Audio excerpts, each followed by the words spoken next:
Hello class 11th students. तो बेटा last video में हमने जो आपका टॉपिक कराया था वो था orbital velocity and time period of the satellite. तो जब हमने निकाला था तो ऑर्बिटल वेलोसिटी हमारी कितनी आई थी, हमारे अर्थ की रेडियस हमने आर मानी थी, मास कैपिटल एम माना था, और सेंटर से डिस्टेंस कितना माना था उसका आर प्लस एक्स सैटेलाइट का, और सरफेस से अर्थ की सरफेस से कितना डिस्टेंस था एक्स था, क्योंकि सरफेस तक तो सेंटर डिस्टेंस आर ही हो गया रेडियस ऑफ अर्थ। तो ये सब हमने निकाला था। तो वेलोसिटी जो आई थी ऑर्बिटल वेलोसिटी कितनी आई थी बेटा, under root G M upon में आर प्लस में X. M is the mass of earth, G is the gravitational constant, ठीक है। अब फिर इसमें हमने कंडीशन लगाई थी कि सैटेलाइट जो है अर्थ के पास रिवॉल्व कर रहा है, तो आर प्लस एक्स को हमने अर्ली क्या लिख दिया, आर लिख दिया था, रेडियस ऑफ अर्थ लिख दिया था। तो ये फॉर्मूला बन गया था हमारा उसके बाद वेलोसिटी का under root G M upon में आर, ठीक है। तो जब हमने इसको पुट करके देखा इन वैल्यूज को, तो नियरली जो स्पीड आई थी ऑर्बिटल 7.92 किलोमीटर पर सेकेंड आई थी, ठीक है। उसके बाद हमने टाइम पीरियड रिवोल्यूशन का निकाला था, क्योंकि हमें अर्थ के सेंटर से डिस्टेंस पता है आर है और उसको स्मॉल आर है। अगर उसको कैपिटल आर की फॉर्म में लिखना चाहो रेडियस ऑफ अर्थ की फॉर्म में, तो आर प्लस एक्स है, ठीक है। अपॉन वेलोसिटी का फॉर्मूला हमने यहाँ से पुट करा, under root G M upon में आर प्लस एक्स यहाँ पर। तो हमारा टाइम पीरियड का फॉर्मूला क्या आ गया था, 2 pi under root R plus X की होल क्यूब अपॉन में जी कैपिटल एम। फिर अगेन हमने इसमें लिमिट कंडीशन पुट करी थी, जो सैटेलाइट है वो अर्थ के सरफेस के पास ही रिवॉल्व कर रहा है, तो आर प्लस एक्स क्या हो गया था, नियरली रेडियस ऑफ अर्थ के बराबर। जैसे अगर हमारे पास 10 लाख रुपए हैं, तो अगर हमारे पास 2 या 4 रुपए भी है तो हम उनको ऐड नहीं करते, हम नियरली 10 लाख रुपए ही बोलते हैं उनको, हमारे पास 10 लाख रुपए हैं जैसे, ठीक है। ऐसे ही आर प्लस एक्स है, तो जब इसमें ज्यादा डिस्टेंस नहीं है अर्थ की सरफेस से एक्स तो कम है एक्स, तो अर्थ की रेडियस बहुत ज्यादा है 6400 किलोमीटर, तो आर प्लस एक्स को हमने क्या लिख दिया, नियरली आर ही लिख दिया, ठीक है। तो उसका टाइम पीरियड रिवोल्यूशन का आया था 84.6 मिनट के आसपास आया था उसका रिवोल्यूशन, ठीक है।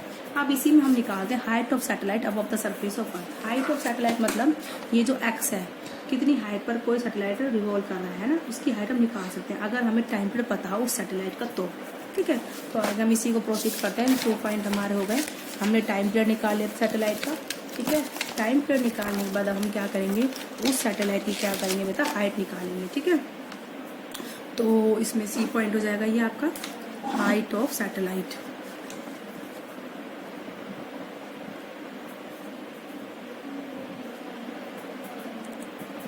Height of satellite above the surface of earth.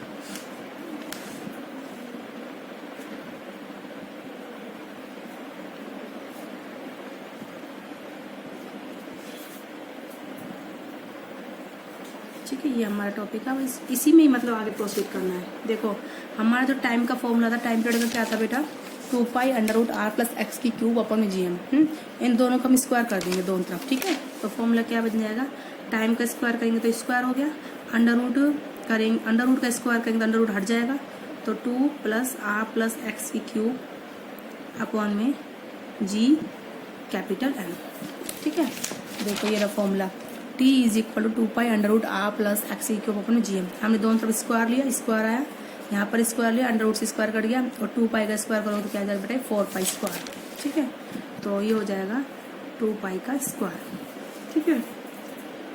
अब आर प्लस एक्स की क्यूब को यहाँ रहने दीजिए, बाकी टर्म इधर शिफ्ट कर दीजिए, टी स्क्वायर अपॉन में जी एम अपॉन नीचे गया 4 पाई स्क्वायर, ठीक है। अब इसका क्यूब का इसको इधर लेके जाइए, इसका हो जाएगा अंडर रूट क्यूब, तो ये हो जाएगा बेटा R plus X is equal to T square upon में जी एम 4 पाई स्क्वायर की पावर 1/3, ठीक है। बोले बात समझ में आ गई। तो इट इम्प्लाइज एक्स कितना हो जाएगा बेटा हमारा, X is equal to the T square upon में G capital M 4 pi square की पावर 1/3, ठीक है, माइनस का आर,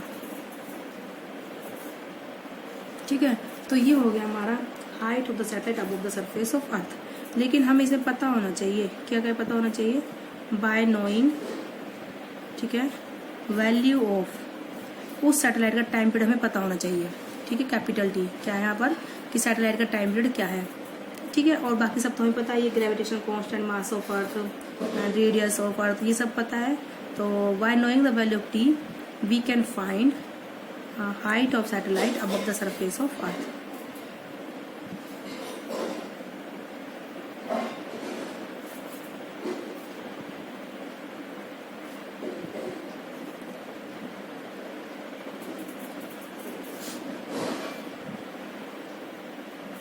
ठीक है, इस तरीके से आप इसको करोगे।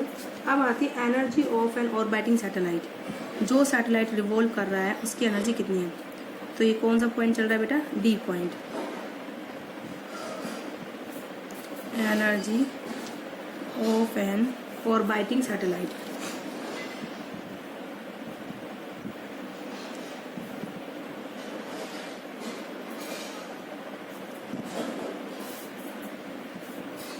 जो सैटेलाइट ऑर्बिट में रिवॉल्व कर रहा है उसकी एनर्जी क्या है? ठीक है, तो जब भी कोई सैटेलाइट रिवॉल्व करता है तो उसके पास दोनों एनर्जी होती है। कौन कौन सी? Potential energy. Potential energy due to होती है gravitational pull of the earth, और दूसरी होती है काइनेटिक एनर्जी। वो किस वजह से होती है? Due to the orbital motion.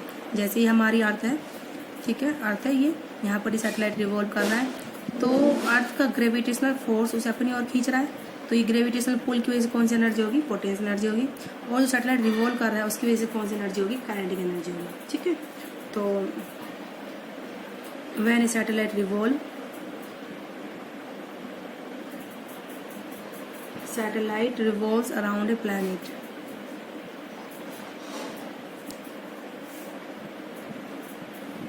revolves around a planet, ठीक है, तो अराउंड ए प्लैनेट, किसी भी प्लैनेट के अराउंड, उसके ऑर्बिट में, इन इट्स ऑर्बिट, ठीक है, इट पासेस, ठीक है, बोथ पोटेंशियल एनर्जी, ठीक है।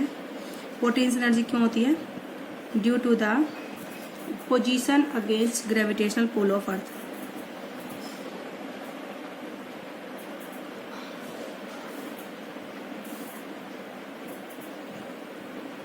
पोजीशन अगेंस्ट का मतलब क्या हुआ? देखो, अब ये सैटेलाइट है, हम कितनी हाइट पर है? ये एक्स हाइट पर है, तो क्या ग्रेविटेशनल फोर्स को नीचे नहीं खींच रहा है, लेकिन फिर भी वहां पर है, वो इतनी ऊंचाई पर एक्स पर है, तो अगेंस्ट क्या है? वो पुल है, ग्रेविटेशनल पुल के अगेंस्ट वो ऊपर है, तो उसके पास कौन सी एनर्जी है? इसकी वजह से ग्रेविटेशनल पोटेंशियल एनर्जी। ठीक है, तो बोथ पोटेंशियल एनर्जी एंड दूसरी कौन सी बेटा? And kinetic energy. Kinetic energy होती है ना, काइनेटिक एनर्जी क्यों होती है? Due to the orbital motion.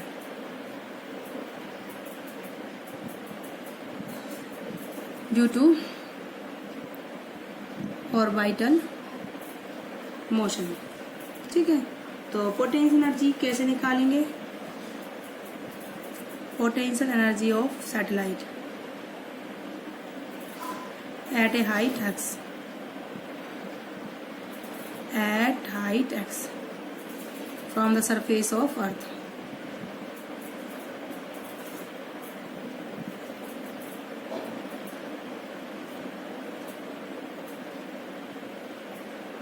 तो वो कितनी हो जाएगी? u is equal to minus G capital M mass of earth, small m mass of satellite upon में r प्लस एक्स, क्योंकि यहाँ तक तो रेडियस हो गई अर्थ की, उसके बाद क्या हो गया? x हो गया। ठीक है, अब ये उसके बाद आता है हमारा, हम काइनेटिक एनर्जी कैसे निकालेंगे?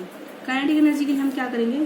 सेंट्रीपिटल फोर्स जो होता है, किसी भी ऑब्जेक्ट को अगर सर्कुलर पाथ में रिवॉल्व करता है तो उसको सेंट्रीपिटल फोर्स चाहिए होता है। सेंट्रीपिटल फोर्स कितना होगा इसका? mv² अपॉन में r प्लस में x, क्योंकि मास सैटेलाइट का m है और अर्थ का मास कितना? कैपिटल M है। ठीक है, तो वो किसके बराबर होगा? सेंट्रीपिटल फोर्स ग्रेविटेशनल फोर्स के बराबर होगा। ठीक है, तो ये आप लिख दीजिए, वी नो कि सेंट्रीपिटल फोर्स कहाँ से मिलता है? mv² अपॉन में r प्लस में x। सेंट्रीपिटल फोर्स का फॉर्मूला होता है mv² अपॉन में r।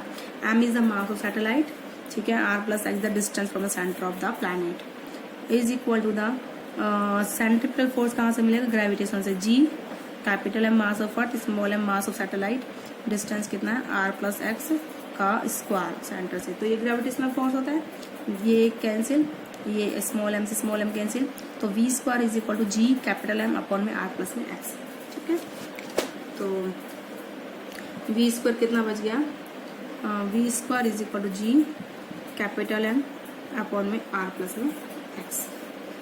ठीक है, तो ये बच गया। अब आप काइनेटिक एनर्जी निकाल लीजिए। Therefore kinetic energy of satellite कितनी होती है बेटा, half M V square, half दिया M is the half M V square होती है, M is the mass of the planet sorry satellite, V square कितना है, जी कैपिटल एम अपॉन में आर प्लस में एक्स, ठीक है।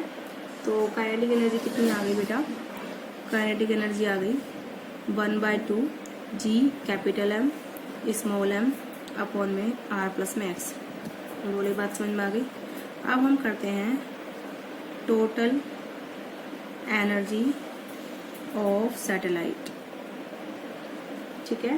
टोटल एनर्जी कितनी जाएगी, E is equal to the gravitational potential energy plus में काइनेटिक एनर्जी। तो टोटल एनर्जी को लिख दिया मैंने कैपिटल ई से या फिर टी ई। तो पोटेंशियल एनर्जी कितनी है बेटा, अभी हमने निकाली थी माइनस, देखो ये रही potential energy minus G capital M small m upon में आर प्लस में X, capital M small m upon में आर प्लस में एक्स। और काइनेटिक एनर्जी कितनी है 1/2 G capital M small m upon में आर प्लस में एक्स। तो जी एम एम अपॉन में R plus X common, G M m upon में आर प्लस एक्स कॉमन। तो यहाँ पर बचेगा -1, ये बचेगा 1/2, -1 प्लस 1/2 कितना बचेगा बेटा, ये -1/2। तो टोटल एनर्जी कितनी हो गई -1/2 G capital M small m upon में आर प्लस में एक्स, ठीक है बेटे, बात समझ में आई। This is the total energy of the satellite, यहाँ जिसमें क्या कॉम्बिनेशन है काइनेटिक प्लस में पोटेंशियल। आप याद रखना जो टोटल एनर्जी होती है ना वो काइनेटिक एनर्जी की क्या होती है, नेगेटिव में होती है। देखो this is the equation number potential energy का, एक minute, this is the equation number 1 potential energy वाली, काइनेटिक वाली क्या होगी इक्वेशन नंबर 2, ठीक है। Equation number 3 from equation second and third total energy कितनी होगी, नेगेटिव कर देगा हम काइनेटिक एनर्जी का, बराबर होंगी दोनों, तो negative of the kinetic energy. बोले बात समझ में आ गई। ऐसे ही पोटेंशियल एनर्जी कितनी है माइनस का जी एम एम अपॉन में आर प्लस में एक्स, और टोटल है -12 जी एम एम अपॉन में आर प्लस में एक्स। तो फ्रॉम इक्वेशन 1 एंड 3 तो जो टोटल एनर्जी है वो आधी है किसकी, पोटेंशियल एनर्जी की, या फिर पोटेंशियल एनर्जी कितनी दुगनी है किसकी, टोटल की। तो potential energy is equal to the 2 times total energy. देखो टोटल में हाफ आ रहा है, पोटेंशियल में 1 आ रहा है, तो -1 है ना, ये -12 है, तो पोटेंशियल कितनी पोटेंशियल एनर्जी कितनी है, टोटल की कितनी है, दुगनी है, ठीक है, याद रखना। अब इसके बाद तीसरा इसी में आता है नेक्स्ट पार्ट, आपका 4 पार्ट हो गए इसके, binding energy of orbiting satellite. मतलब बाइंडिंग एनर्जी क्या होती है, जो सैटेलाइट रिवॉल्व कर रहा है किसी भी प्लैनेट के अराउंड, ठीक है, तो कितनी एनर्जी से बाइंड है, ठीक है। तो binding energy of an orbiting satellite, जो सैटेलाइट क्या कर रहा है, ऑर्बिट में रिवॉल्व कर रहा है, उसकी बाइंडिंग एनर्जी कितनी है, ठीक है। तो इसकी टोटल एनर्जी है, इसकी है टोटल एनर्जी। अगर हम उसको इतनी ही एनर्जी दें तो फ्री हो जाएगा, ठीक है ना। तो यानी कि उसको सैटेलाइट को ग्रेविटेशनल फील्ड से फ्री करने के लिए हमें जितनी एनर्जी देनी पड़ेगी, मतलब वो उसी एनर्जी से क्या है बेटा, बाइंड है। अब इस सैटेलाइट की टोटल एनर्जी इतनी आई है -1/2 G capital M small m upon R plus में एक्स। तो यानी कि उस सिस्टम के पास इतनी एनर्जी है सैटेलाइट के पास, अगर हम उसको इतनी ही दे दें तो वो क्या हो जाएगा, फ्री हो जाएगा। वही एनर्जी क्या कहलाई जाएगी बेटा, उसकी बाइंडिंग एनर्जी, जो हम उसको देंगे फ्री करने के लिए, ठीक है। तो ये माइनस में है, तो वो एनर्जी हम जो देंगे वो किस में आएगी, प्लस में आएगी, ठीक है। तो to free the satellite from the earth, to free satellite from the earth gravitational field,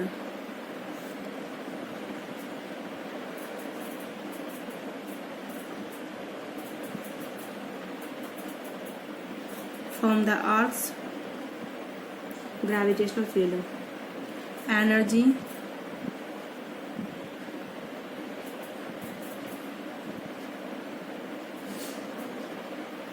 equal to minus of total energy, क्योंकि टोटल एनर्जी तो ये वाली तो उसको बाउंड कर रही है, हमें फ्री करना है तो अपोजिट की एनर्जी देनी होगी ना हमें, तो नेगेटिव होगा टोटल एनर्जी, ठीक है, हैज़ टू बी सप्लाइड।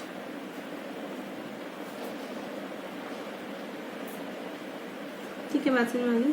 तो बाइंडिंग एनर्जी क्या होता है, ये माइनस हो जाएगी किसकी, टोटल एनर्जी की, माइनस टोटल एनर्जी कितनी है, G capital M small m upon में 2 आर प्लस में एक्स।